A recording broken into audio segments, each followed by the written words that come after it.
And didn't you say that from field to flake, Post Toasties never lose their fresh corn flavor? Oscar goes to Ron Howard. Ron Howard, one of the most beloved and enduring icons in American entertainment, stands not merely as a Hollywood legend, but as a towering symbol of artistry, kindness, and the collective memory of generations. His very name carries the weight of a nation's nostalgia. To millions, he will forever be Opie Taylor from The Andy Griffith Show, the little boy who grew up under the gentle heartbeat of American television, and Richie Cunningham from Happy Days, the wholesome red-haired son every family felt belonged to them. Rising far beyond acting from a humble working-class beginning, Ron became the visionary mind behind Apollo 13 and A Beautiful Mind, reshaping modern cinema with honesty, humanity, and an unwavering devotion to storytelling. But few know that behind all the glory lies a lifetime of storms, heartbreak, and tears. Let us walk together through a life built on triumphs yet soaked in sorrow, and witness with our own eyes just how fierce the storm at age 71 has become. Before we begin, don't forget to leave a heart in the comments for Ron Howard and tap the like button as a gesture of gratitude for a man whose life, legacy, and spirit have touched millions across generations. It's heartbreaking how mercilessly the spotlight can bend a life before it ever learns to stand on its own. Ronald William Howard entered the world on March 1, 1954, in Duncan, Oklahoma. But from the moment he arrived, the rhythms of an ordinary beginning were already slipping out of reach. His parents, Rance and Jean, were working actors scraping by on uncertain paychecks, a modest family who packed hope into those years more often than they packed belongings. And before Ron could form full sentences, the glow of cameras had already begun to overwrite the simple joys that should have marked his early days. By 18 months old, his world was no longer measured in lullabies or laughter, but in call sheets and camera angles. Cameras were waiting. Stage lights were waiting, and an industry hungry for a new innocent face was waiting too. His first steps didn't fall on soft earth or warm grass. They landed on the cold planks of a film set under lights too bright for a child to understand.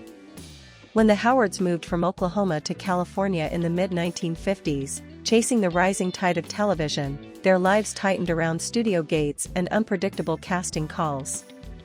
Ron would later admit, "I grew up around grown-up problems long before I understood them, and it was the plain, painful truth." His classrooms were cramped trailers tucked behind sound stages where arithmetic was drowned by the clatter of equipment. The breaking point never arrives with warning. It doesn't slam the door or raise its voice.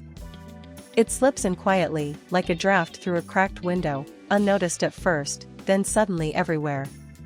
In 1991, after 6 relentless months of back-to-back projects, Ron came home to find Cheryl sitting at the kitchen table, her hands wrapped around a cup of tea grown cold. The exhaustion in her eyes wasn't from lack of sleep. It was the exhaustion of someone carrying a weight alone for far too long. She hadn't complained. She hadn't asked him to slow down. She simply tried to keep pace with a life that kept accelerating. But every mile Ron traveled for work was a mile she traveled alone at home, with 4 children, a constantly moving household, and a husband whose presence had become something borrowed rather than lived with. Their conversations became shorter. Their dinners quieter. Nights once filled with laughter faded into hours spent on opposite ends of the sofa, each lost in different strains of worry. There was no argument, no betrayal, no single moment to blame. Just the slow, drifting ache familiar to so many long marriages, an ache born not from anger, but from absence. And the absence wasn't physical alone. It was emotional. Spiritual. Like 2 hearts beating in different rooms. Ron felt it before he fully understood it. The way Cheryl paused before answering simple questions. The way her gaze lingered on him with something between longing and disappointment. The way she smiled, politely, not lovingly, when he walked through the door. For a man who had survived Hollywood's storms, this silence frightened him in a way no critic or studio ever had. Because here, in this quiet house built on decades of commitment, he couldn't blame a script, a studio executive, a budget, or a bad review. Here, he could only face himself. One night, long after the kids were asleep, Cheryl finally broke the silence.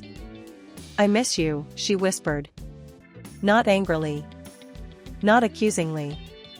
Just honestly. The simplicity of the words struck him harder than any confrontation could have. He felt something inside him crumble, a realization that while he had been building worlds on film, the world inside his own home had been gently cracking. For the first time in years, Ron cried. Not from failure, not from exhaustion, but from the terrifying thought that the one person who had always believed in him might be slipping out of reach. They sat there for hours, two people who had weathered fame, financial uncertainty, parenthood, and decades of public scrutiny, finally admitting the quiet, painful truth neither had wanted to say. Their marriage wasn't breaking. It was bending dangerously under the weight of years of unspoken hurt. But this is where their story becomes extraordinary. Because unlike the brutal world of Hollywood, where things are discarded the moment they lose shine, Ron and Cheryl chose to stay. To repair. To relearn the language of each other's hearts. Ron scaled back work. Cheryl returned to her writing, rediscovering the voice she had buried beneath the duties of motherhood. They began walking together in the evenings, slow, unhurried walks where the air felt softer and the conversations came easier. Healing didn't happen in a moment. It happened in dozens of small, fragile steps, a shared breakfast, a hand held without thinking, a soft laugh after years of heavy silence. Ron discovered something that astonished him, that the same dedication he gave to film could rebuild the love he feared he was losing. And Cheryl, with her quiet strength, met him at every step. Their marriage didn't just survive. It grew deeper, wiser, more rooted in truth than ever before. Not because they were perfect, but because they refused to let the world, or their own mistakes, rewrite the ending for them. Today, after more than 50 years together, their love stands not as a flawless story, but as a living testament that even the strongest relationships require tending, patience, and the bravery to admit when something hurts. In a world obsessed with perfection, Ron and Cheryl Howard chose something far more beautiful: forgiveness, growth, and a love that could bend without ever breaking. And just when they believed they had weathered the hardest storms life could offer, another chapter waited for them, one that would test not their marriage, but the very heart of who Ron Howard was.